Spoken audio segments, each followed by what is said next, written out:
امریکہ میں تارکین وطن کی مشکلات کی ایک تصویری اور حقیقی جھلک دکھلاتی امریکی دارالحکومت واشنگٹن میں ہونے والی یہ منفرد نمائش ان تارکین وطن فنکاروں کے ماضی اور حال کی ایک تصویر بھی ہے۔ میں ایک امریکی شہری اور لاطینی امریکی تارکین وطن ہوں۔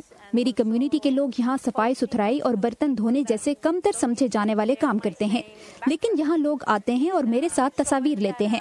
میں اس لباس میں یہاں بیٹھ کر چاہتی ہوں کہ وہ اپنی دقیانوسی باتوں کو محسوس کریں۔ اے گڈ امریکن یعنی ایک اچھا امریکی نامی یہ نمائش ان فنکاروں کو اپنے موجودہ حالات کا ان حالات سے موازنہ کرنے کا موقع دے رہی ہے جن کا سامنا انہیں اپنے آبائی وطن میں رہا۔ میں پاکستان میں مذہبی بنیادوں پر امتیازی رویوں کے بارے میں سوچتی ہوں، پھر یہاں امریکی حکومت کی پالیسیاں جن میں مشرق وسطی، جنوبی ایشیا اور شمالی افریقہ میں ڈرون حملوں اور مسلم بین کے بارے میں بھی۔ یہ پالیسیاں آپ کو اپنے ہی ملک میں اجنبی بنا دیتی ہیں۔ یہی بات امریکہ میں ہی پیدا ہونے والے آرٹسٹ آلڈن لینارڈ کرتے ہیں کہ تارکین وطن کو محض نمبر سمجھ کر ان کے بارے میں بات کرنا ان کے لیے پریشان کن ہے۔ اس احساس کو انہوں نے ڈاکا نامی پروگرام کی صدر ٹرمپ کی جانب سے بندش پر بنائے گئے اپنے آرٹ کے اس نمونے میں پیش کرنے کی کوشش کی ہے۔ ڈاکا جس کے تحت بچپن میں ہی غیر قانونی طور پر امریکہ لائے گئے تارکین وطن کو امریکہ میں رہنے کی عارضی اجازت میسر تھی۔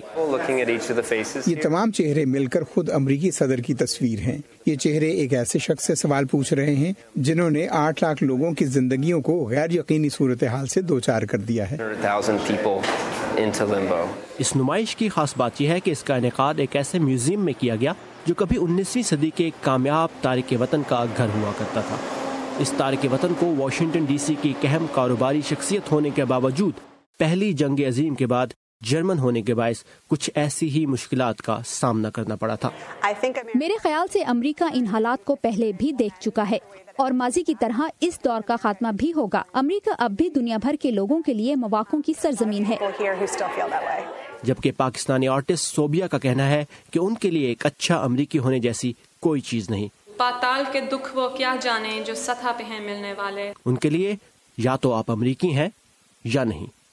ثاقب الاسلام، وائس آف امریکہ، واشنگٹن۔